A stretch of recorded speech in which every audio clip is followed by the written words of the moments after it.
রাম রাম ভাই, সবাই কেমন আছেন? আশা করি সকলে ভালো আছেন। আবার সেই জীবন শুরু, আবার সেই চলার পথ, আবার যেতে হবে সেই ডিউটি।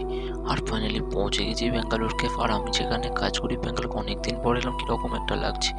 আর এই ওপরে এসে দেখি কোনো গেস্ট ছিল না। আর এদিকে তখন এই ভাইয়ের সাথে দেখা, তাই হাতটা একটু মিলিয়ে নিলাম। আর তখন খেতে হবে খাবার, তাই থালাটা তাড়াতাড়ি ধুয়ে আমাকে খাবার নিতে হবে। আর এদিকে তখন দেখি সবজি রেডি, ডাল, রাইস সব কিছুই রেডি হয়ে আছে। আর খাবারটা নিয়ে নিয়েছি, আর খাবারটা নিয়ে এরপরে বসে বসে একটা জায়গায় খেতে হবে। আর তখন ওরা দেখি সবাই মিলে বসে বসে খাচ্ছে। আর এদের সাথে আমিও ওই কোনো রকম সবজি ডাল ভাত খেয়ে নিলাম। আর ওপরে এসে দেখি এদিকে অল্প কিছু গেস্ট আছে, আর বেশি কিছু গেস্ট নেই। আর তখন বৈকালের থেকে কোনো কাজ না থাকে টিস্যুগুলো ফোল্ড করছিলাম।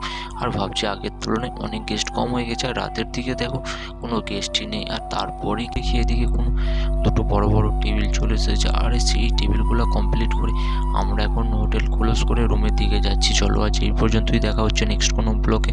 আশা করি সকলে ভালো থাকবেন, সুস্থ থাকবেন। Thank you.